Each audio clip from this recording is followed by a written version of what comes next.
no Evangelho de Mateus, no capítulo 1, Evangelho segundo Mateus, capítulo 1, versículo 18. Lemos Isaías 9, falando de uma profecia, aproximadamente demorou 730 anos para se cumprir. Agora, a profecia se cumpre. Versículo 18 do capítulo 1 de Mateus. Ora, o nascimento de Jesus Cristo foi assim. Estando Maria, sua mãe, desposada com José, antes de se ajuntarem, achou-se ter concebido do Espírito Santo. Então, José, seu marido, como era justo e a não queria infamar, intentou deixá-la secretamente. E, projetando ele isso, eis que, em sonho, lhe apareceu um anjo do Senhor, dizendo: José, filho de Davi, não temas receber a Maria, tua mulher, porque o que nela está gerado é do Espírito Santo. E ela dará à luz um filho, e lhe porás o nome de Jesus, porque ele salvará o seu povo dos seus pecados. Tudo isso aconteceu para que se cumprisse o que foi dito da parte do Senhor pelo profeta, que diz: Eis que a virgem conceberá e dará à luz um filho, e ele será chamado pelo nome de Emanuel. Emanuel traduzido é Deus conosco. E José, despertando do sonho, fez como o anjo do Senhor lhe ordenara, e recebeu a sua mulher, e não a conheceu até que deu à luz seu filho, o primogênito, e pôs-lhe o nome Jesus. Amém? Existe um contexto dentro dessa história, importante salientar, quando diz: e José, por ser justo, intentou em secreto ausentar-se, para não infamar Maria. O que aconteceu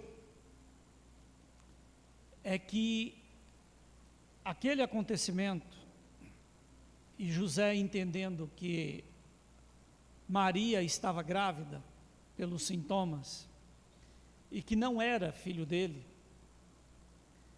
ele sabia que a obrigação dele era revelar à comunidade daquele grupo onde eles viviam o adultério. E aquilo incluiria no apedrejamento de Maria. Então a atitude dele era: eu vou fugir, eu vou me ausentar. Por quê? Ele queria trazer toda a culpa para ele. Engravidou a moça, fugiu, deixou ela desprotegida. Mesmo ele achando que tinha sido traído, ele preferiu ser denegrido, excomungado, amaldiçoado pela própria família e pela a família de Maria, a denegri-la. Num contexto aonde uma mulher, ela era descartada por qualquer coisa, por aí você começa a entender a grandeza de José, a magnitude do porquê Deus escolheu Maria, que o anjo falou para ela que ela engravidaria, e ela não falou nem para José. Ela guardou para si e foi obediente, assumindo todas as consequências que podia vir ou advir daquela situação. E José se o anjo não aparece e fala com ele no sonho, ele teria destruído a própria vida para dar a oportunidade de Maria continuar viva. Para que isso, pastor? Apenas para você contextualizar a grandeza tanto de José como de Maria e por que Deus os escolheu. Nós estamos falando sobre, no ano da presença, sobre a mudança de nome e realidade. E hoje, a primeira mensagem, o texto dela, o tema dela é: sua realidade revela a distância que você pode estar vivendo do seu verdadeiro nome. Qual o seu nome? Qual o seu nome, Aline? Completo. Fala mais alto um pouquinho. Não tem Aline, não? Aline, Vaz, Camilo. Espiritualmente falando, o Bessa não tem peso algum na sua realidade. Ele não interfere na sua missão existencial.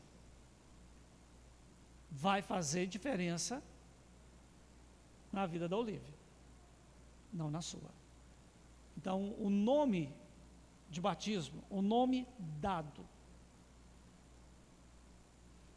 tem um poder absurdo da modelagem da personalidade do indivíduo.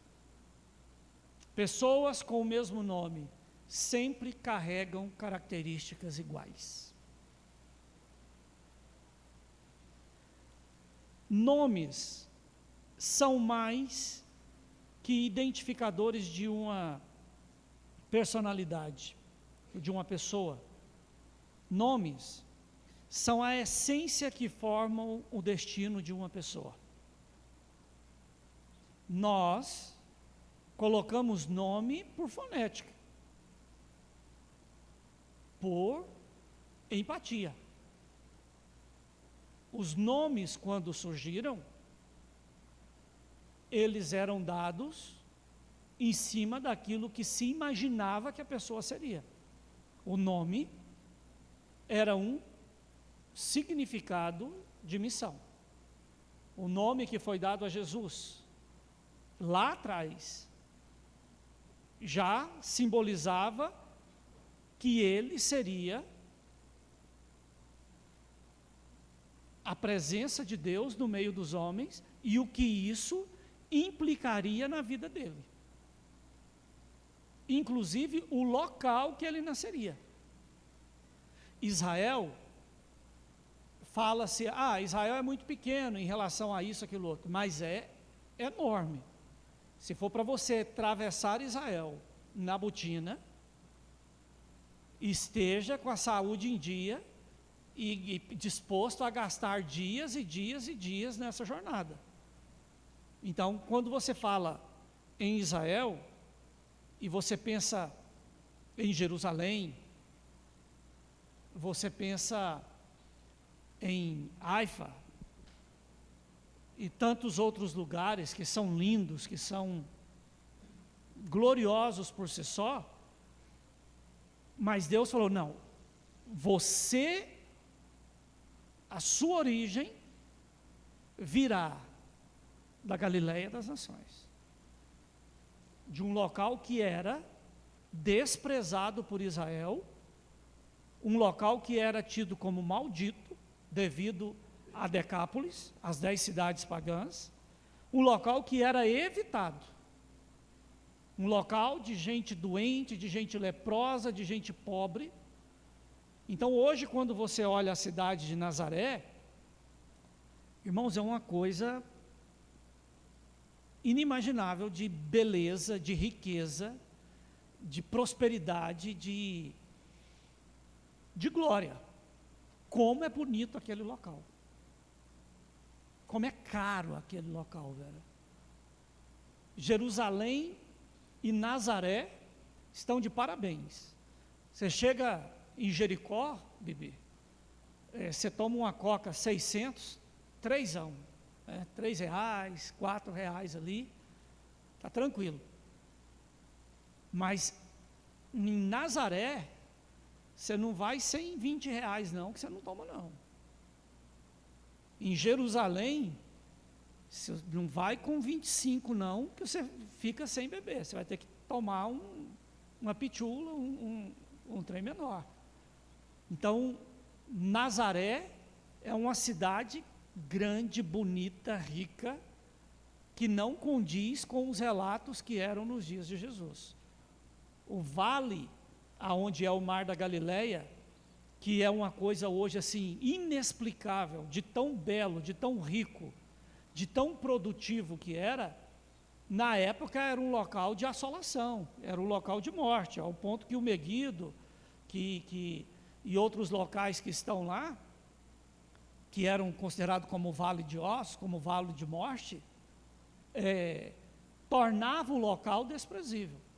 Então Deus falou, olha, eu vou mudar a realidade da região, porque o menino vai vir, o nome dele significa isso, ele vai nascer em tal lugar, ele vai fazer tal coisa e ele vai fazer tal mudança. Então Jesus ele veio com um nome, com um propósito, com uma missão, com um espaço-tempo geográfico, um local físico geográfico no espaço-tempo. Todos nós, eu acredito, nascemos com uma missão específica. Você pode ser que não a viva, mas você não nasceu e sobreviveu até aqui aleatoriamente.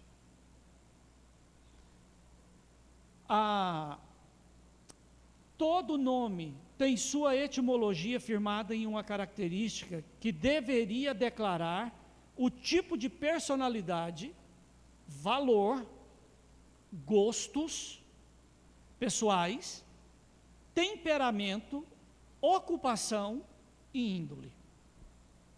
O seu nome determina todas essas coisas. Eu vou falar novamente. O que o seu nome determina? Os valores que você carrega, os gostos pessoais, temperamento, ocupação e índole. O que são esses gostos pessoais? Cor. Qual que é a sua cor preferida, Sandra? Preto. E o tchão branco desse jeito?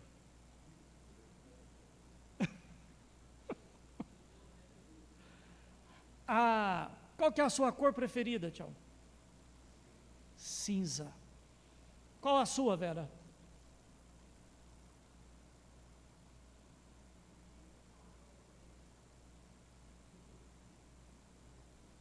Espera aí. Qual que é a cor preferida dela, Sandra? Qual cor que ela gosta mais, que ela sempre vai fazer as coisas, tem uma cor característica?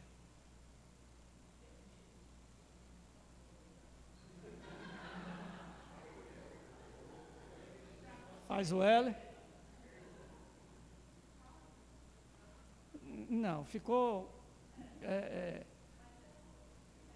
Qual a sua cor preferida, Rick? Azul. Qual a sua, Vitor? Minha? Não, tem outro Vitor aqui?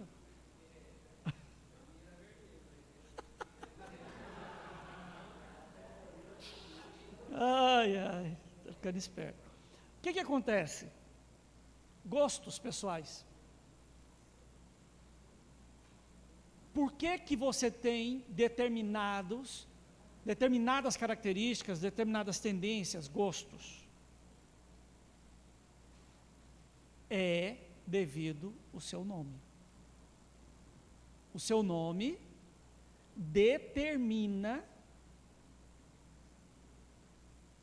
essas coisas na sua vida. Por isso que, às vezes, para Deus mudar a vida de alguém, é necessário mudar o nome. Porque nada vai dar volta nessa maldição que você foi submetido. Esse peso que você carrega.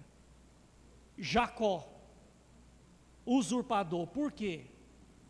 Porque houve um negócio ali na hora do nascimento, e antes do menino nascer, entenderam que Jacó já tentou dar um golpe em Esaú, na barriga da mãe ainda, e ali já colocaram o nome dele, Esaú. Por quê? O que significa Esaú?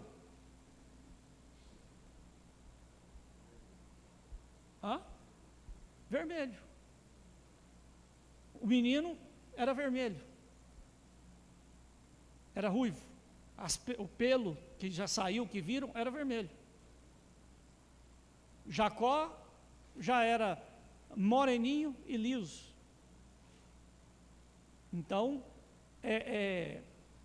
o parto estava complicado, havia uma briga entre duas nações que tinha. A descendência de Jacó se tornou, qual o nome dela? Israel. Por quê? Porque Deus mudou o nome dele. A descendência de Esaú, como é que chamava? Edom. Edomitas. O que significa Edom?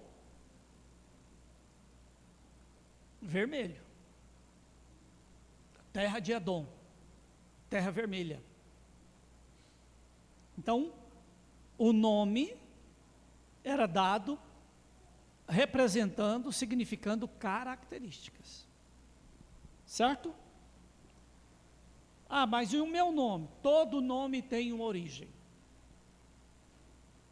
Mesmo quando a pessoa fala assim, eu vou emendar o nome de Márcio com Cleide. E aí sai um Marcicleide. Sei lá, né? Uma coisa, mas teve uma origem. Provavelmente pega o pior de cada nome, né? Para poder, com gosto, com certos gostos. Então, o seu nome determina as suas características. Vamos usar aqui para você entender o meu nome. Para mim não expor ninguém fica com raiva, né? Apesar que eu adoraria trazer um mapa realista aqui de seu, né? Poderia te ajudar muito, mas também pode a pessoa falar, eu não gostei, magoei, pastor. Então, Eduardo Alves de Paula. Eduardo é uma palavra anglo-saxônica, Edward, que veio do inglês antigo, composto de Ead, próspero ou tesouro, e Iard, guardião. Literalmente o nome significa guardião da riqueza, guardião de tesouros. Traços gerais da personalidade de Eduardo.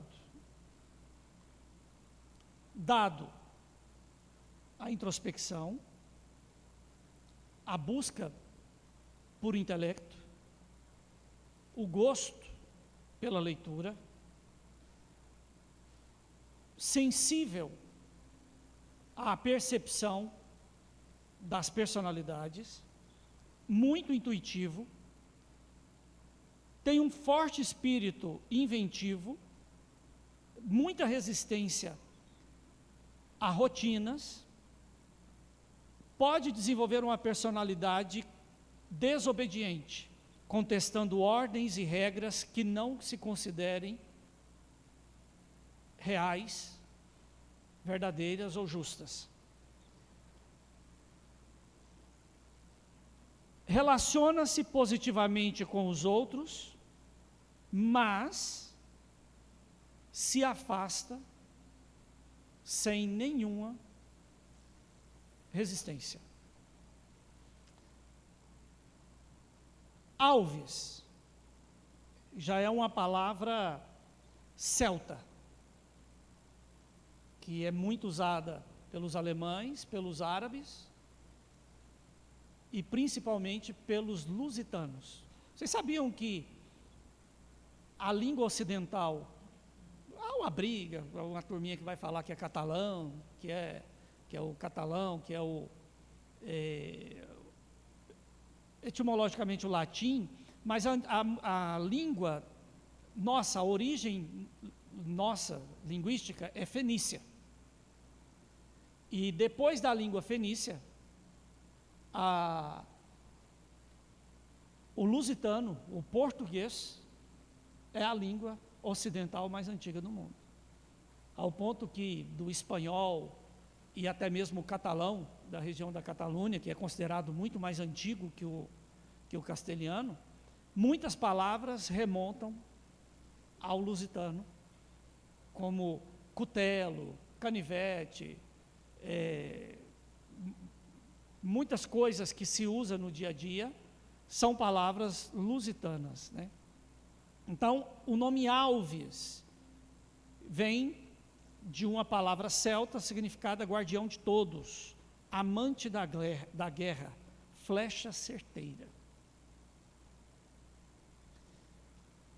De Paula, pequeno aos próprios olhos, solitário, suficiente em si mesmo. Olha que nome mais carniça. Meu nome, então, deveria ser chamado de guardião da riqueza que cuida de todos, que vive isolado dentro de si. A tradução, literalmente, o significado literalmente do meu nome seria isso. Guardião da riqueza, que cuida de todos, que vive isolado dentro de si. Condiz com aquilo que vocês me conhecem?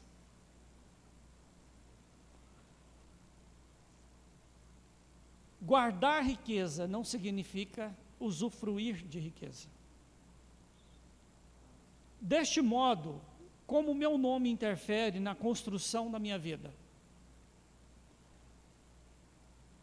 É impossível, quem me conhece há muito tempo, pode acompanhar, é impossível eu não influenciar as pessoas ao meu redor em querer prosperar, crescer, melhorar, alcançar novos objetivos de vida.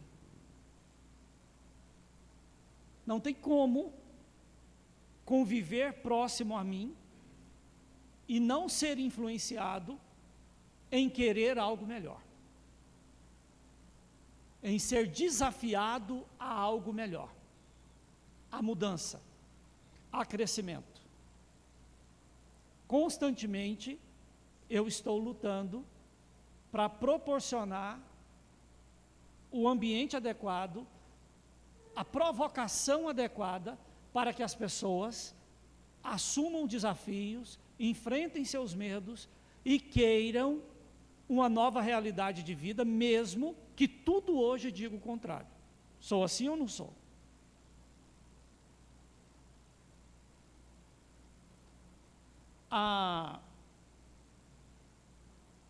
Contudo, eu também desperto nas pessoas o desejo de competição, de comparação, ou um propósito a ser superado. Deste modo, as pessoas que na maioria das vezes deveriam ser ingratas ao que eu lhes proporciono, eu desperto na verdade o desejo de competição, de que eu não preciso de cuidados, de ajuda ou de reconhecimento. Essa semana uma pessoa me ligou, tinha muito tempo que não ligava, e fazendo uma crítica, meio que uma zombaria. E ele criticando que eu deveria me dedicar a ministério, ao pastoreio. E eu falei assim, engano seu. Eu não tenho que me dedicar a ministério. Eu vivo o ministério. Não existe uma pessoa que aproxima do meu ministério, da minha vida com Deus, que ela não prospere. Você é resultado disso. De onde você saiu, aonde está agora. O que deu errado nesse processo?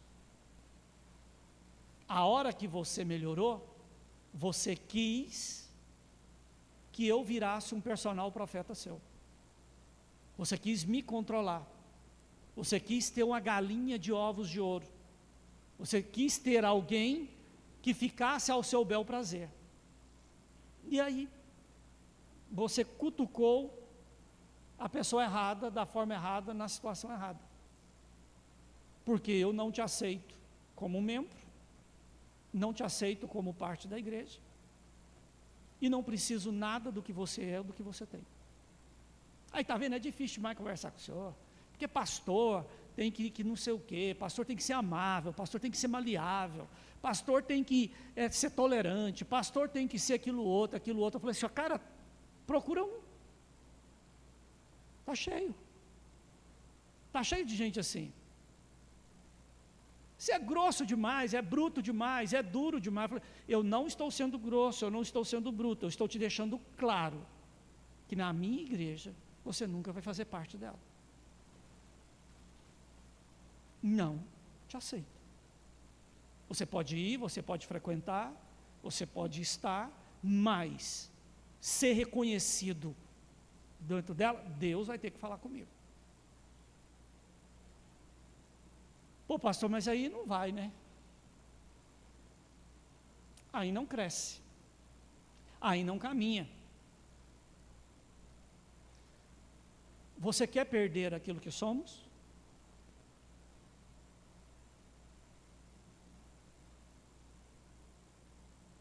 Quer? Eu sou isso, irmãos. Me prejudico mais do que me ajudo, Sandra. Por quê? Por causa do meu nome. Eu não tenho como mudar isso. Não, pastor, se o senhor quiser, o senhor pode. Eu não sei fingir. Eu não sei pedir. Eu não sei andar de joelhos na frente de ninguém. Não é da minha índole, não é da minha natureza. Eu prefiro morrer. Eu vou lá na JL, lá na saída para Anápolis, buscar uma mesa nas costas para te agradar ali. Mas não tenta me fazer ir tocado na sua frente não, que eu pego ela, eu te ponho em cima e põe fogo em vocês duas. É da minha natureza, é da minha índole. Eu não tenho como mudar. Lá em casa, quando se fala de muares, quando fala de burro, mula, né? E as pessoas querem um animal, mas não tem um animal para ser mais inteligente do que o asinino, do que o burro, a mula, o jumento. Agora, a consequência do que a mula e o burro vai ser, depende do quê? Do temperamento do jumento, a índole dele.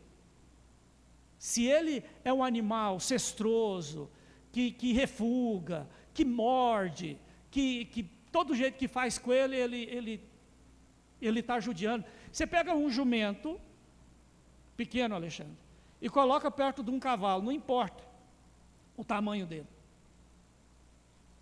Colocou um jumento pequenininho com um cavalão, quem que você acha que vai apanhar na briga? Quem? O cavalo? Quem que você acha, Tião? O cavalo ele não vai apanhar. Ele vai morrer. O cavalo está batendo, o jumento está lá de costas, suportando que tipo pancada. Está nem aí. A hora que o cavalo cansa, ele vai e morde na junta da mão. O cavalo abaixa para poder acudir, e ele pega na garganta. O cavalo, ele respira, come tudo pela garganta. Sufoca, cai morto, morre. Você pode ir com enxadão, pode ir com... ou você mata o jumento, ou ele mata o cavalo. Mas depois que ele pegou, não solta. Então se trata do quê? Eu quero uma mula. Quem entende fala, é filho de quem? É filha de quem? Porque quer saber a índole do animal.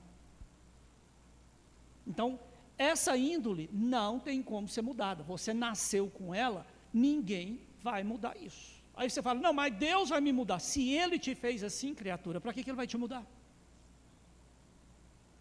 Então, há necessidade de compreensão. E não de negar quem você é.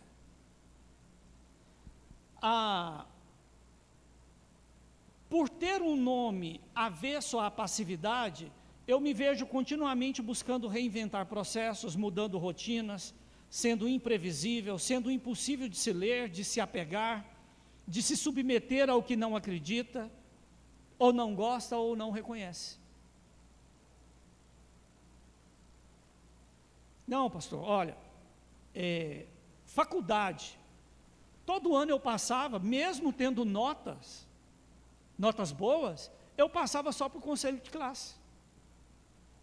Eles me passavam, porque eu respondia o que eles queriam, mas deixava claro que eu não concordava com nada daquilo. Por que você é assim? Uai, porque eu sou assim. Eu não acredito, eu não concordo. Vocês estão reproduzindo algo que não é certo, que não é real. Ah, mas mudar um sistema educacional é complicado, é complexo, é trabalhoso, é difícil. Tudo bem, mas não queiram fazer com que eu aceite, com que eu concorde, porque eu não concordo. O que você queria está aí. Por ser solitário internamente, quem é que gosta de solidão?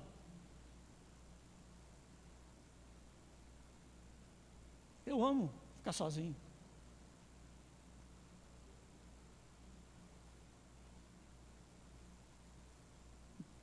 Tranquilamente.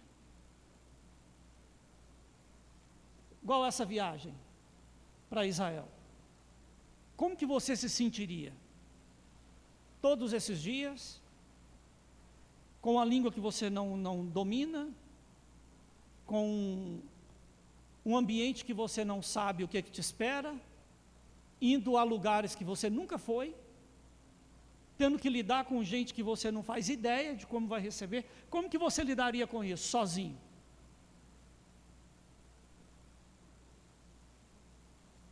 E para o senhor, pastor? Bom, normal, tranquilo, estava em casa. Eu não sou nada para eles, eles não são nada para mim, e está de bom tamanho. Se eu puder fazer o bem a alguém, farei todo o possível. E se o senhor precisar, farei de tudo para depender só de Deus. Que se alguém venha porque Deus mandou. Não porque eu fui fraco, não porque eu estava frágil e exposto.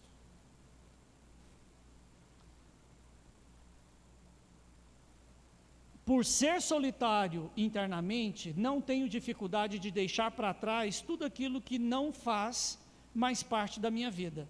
Sejam coisas, pessoas, lugares, etc. Não tente me provocar se ausentando de mim.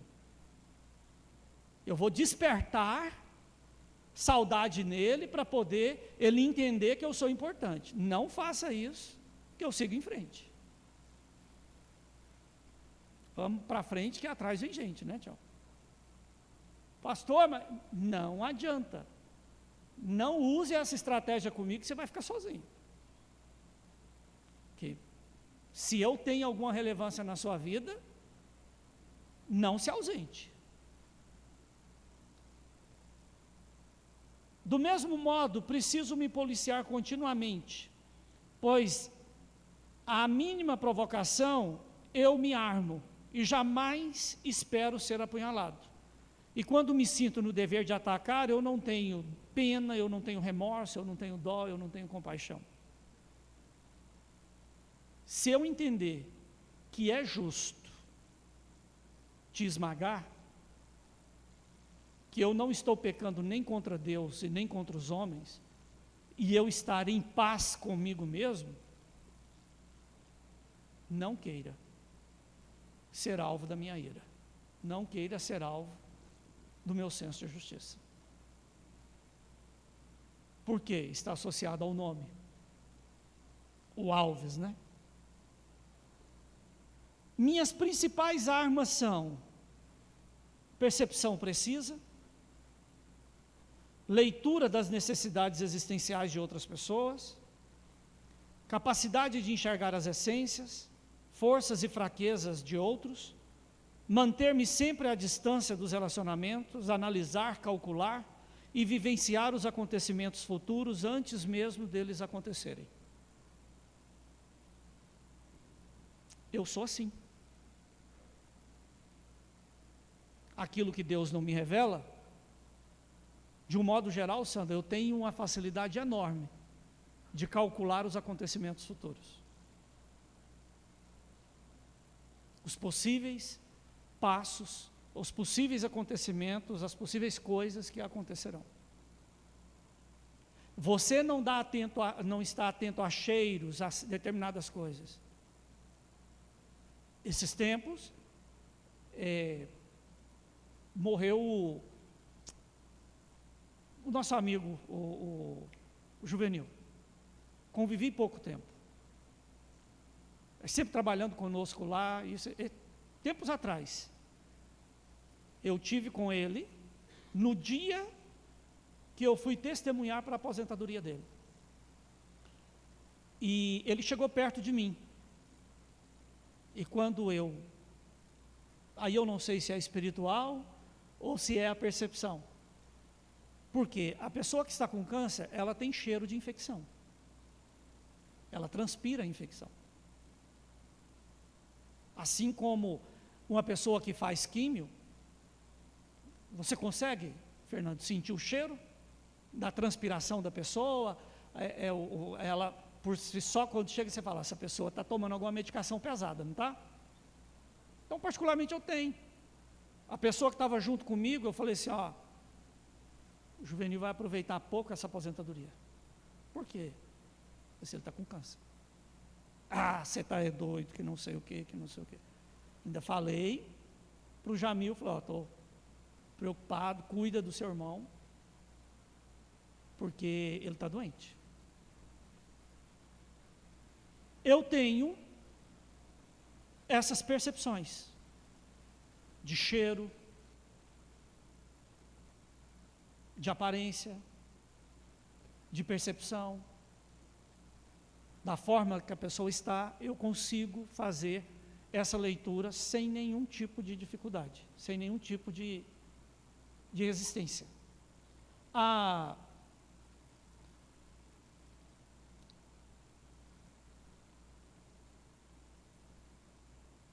Minhas principais armas, principais fraquezas, no meu caso, frieza excessiva. Eu sou uma pessoa fria. Para mim, se você pede ajuda, você precisa de uma resposta que traga solução.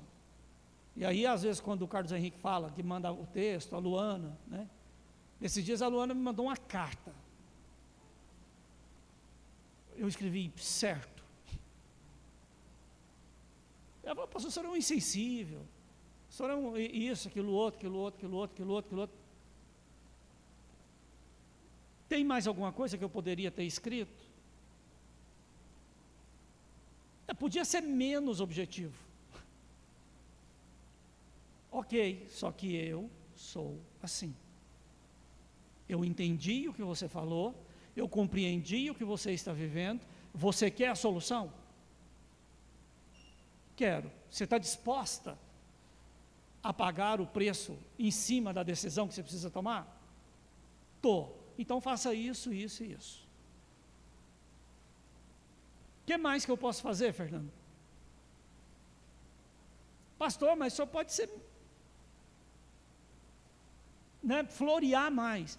Não consigo, não peça isso de mim, não espere isso de mim. Se eu fizer, vai ser falso.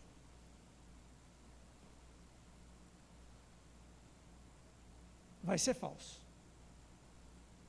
Uma Marília, esses dias, tomando uns remédios meio bravos, ela mandou uma foto de uma bolsa no grupo da igreja. Quem viu? Falei assim, eles tinham que ter tomado o celular da Marília, né? Colocou uma bolsa lá. Vocês lembram o que eu escrevi? Alguém lembra o que eu escrevi? Não tem interesse não. Se postou é porque está querendo vender, né? Não, eu particularmente não tenho interesse não. A frieza excessiva. Outra coisa que eu preciso me policiar, irmãos, manipular a carência das pessoas. Eu me policio o tempo inteiro para que eu não conduza as pessoas nas suas necessidades. Como eu abomino qualquer pessoa que tente fazer isso comigo, então eu abomino a ideia de conduzir pessoas, de interferir nas decisões dela. Eu posso apresentar o que é preciso, mas tomar a decisão pela pessoa, Juninho, jamais. Manipular para que ela faça o que eu quero ou o que eu acho que é certo, não suporto a ideia de fazer isso, John. Então, eu preciso me policiar o tempo inteiro, porque até com boa intenção, a hora que eu ver, eu estou conduzindo pessoas em cima daquilo que elas não querem fazer, mesmo que seja para o bem delas. Eu entendo que isso é injusto. Não, pastor, me engana, então, e faz eu caminhar. Não, eu não posso fazer isso. Fraquezas.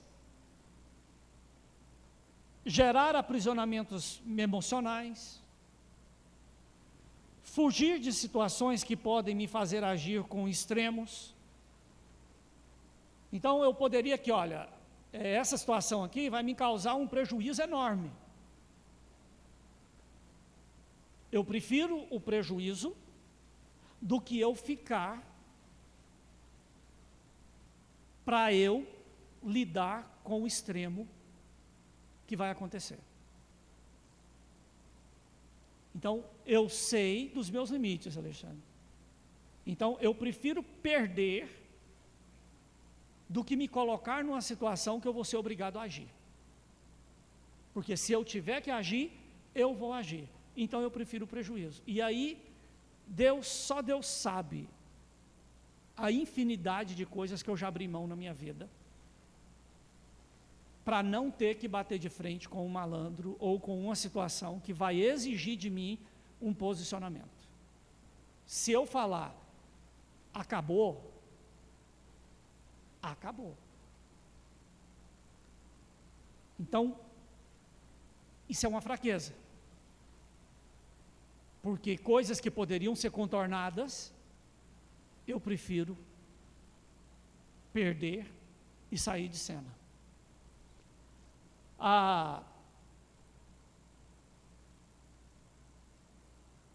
Para que eu não tenha que agir em justiça própria.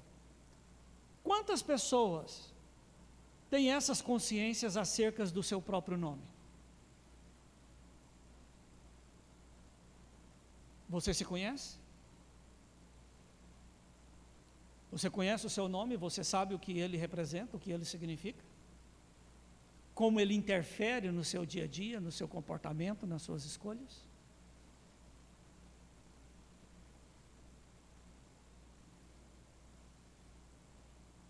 Conhece, Bibi?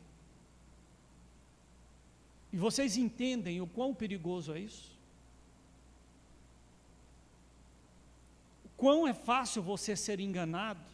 Porque se o seu nome é um nome que traz algum tipo de carência afetiva nele, e você encontrar alguém que tem a minha capacidade de manipulação, mas que não tem os meus critérios morais de não fazer, você consegue imaginar aonde essa pessoa pode te levar até que você reconheça o estrago que ela está fazendo na sua vida?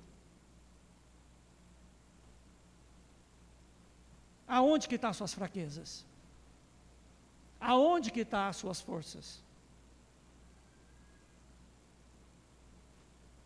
Isso é importantíssimo. Você ter esse discernimento. Comece a pesquisar sobre seu nome, sobrenome, etimologia. Tem muita coisa que é balela. Mas faça você um dever de casa. E se você depois quiser ajuda para poder trabalhar o seu nome e o que ele significa, para que você possa se posicionar de forma mais assertiva, porque o que para muita gente é ser bem-sucedido, para você isso é nada. Se comparar a outras pessoas ou tentar ser igual a outras pessoas, é a forma mais fácil de você se anular, se aniquilar. João Batista, contemporâneo de Jesus Cristo. Nascimento, concepção milagrosa, nascimento milagroso, ministério milagroso. Concordam? Jesus, simultaneamente, da mesma forma. Concepção milagrosa, nascimento milagroso, vida e ministério milagroso. Mas tem duas pessoas mais distantes e diferentes, uma da outra, do que João Batista e Jesus. Ministérios que nasceram um para o outro. Sabe quando foi que João o Batista encontrou Jesus? Uma única vez. No dia do batismo de Jesus. A voz que falou do céu e a pomba que pousou no ombro era o quê? O sinal que Deus disse a João Batista que daria a ele quando ele batizasse a pessoa certa. João batizou Jesus, Jesus foi ser tentado no deserto, João Batista já saiu do Rio Jordão, onde ele batizou Jesus perto lá de Jericó, e já voltou para Decápolis.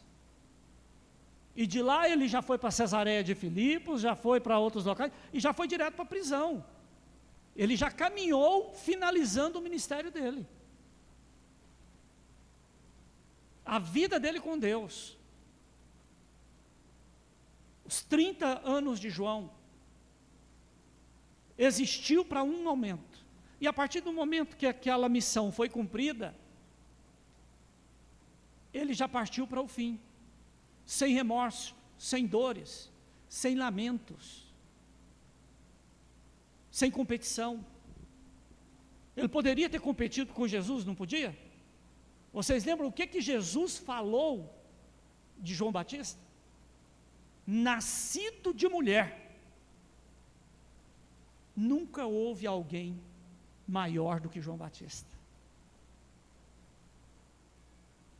Forte, não é? Mas não houve nenhum atrito, porque ambos tinham plena consciência da sua jornada. O nome João foi dado porque a família queria dar João, o nome de João a ele? Quando o anjo falou para Zacarias que ele teria um filho e que era para colocar o nome de João, ele tentou argumentar. Ninguém vai aceitar, porque não tem nome com João na minha família. É um nome grego, não é um nome hebreu. Automaticamente o anjo teve um diálogo formidável com ele, não foi? O anjo argumentou, tentou convencê-lo, explicou porque, falou assim, então você vai ficar mudo até o dia do nascimento da criança, para você aprender a não questionar o que Deus manda. O nome é João, pronto. E você vai ficar mudo por conta disso. Jesus teve um nome que não precisou ser mudado. João teve um nome que não precisou ser mudado.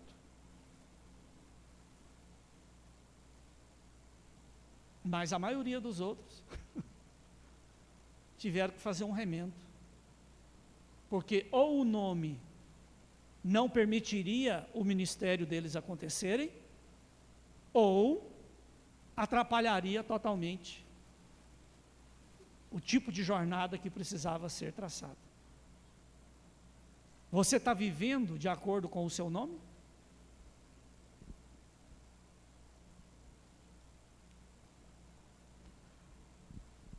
Eu quero apenas que você pense sobre isso.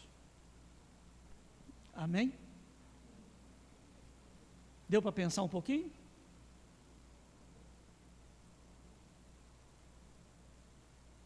Então vamos colocar de pé, vamos orar.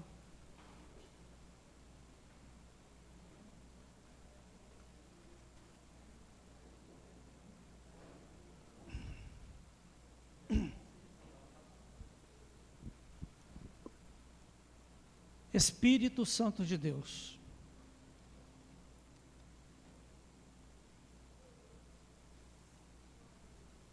tua palavra diz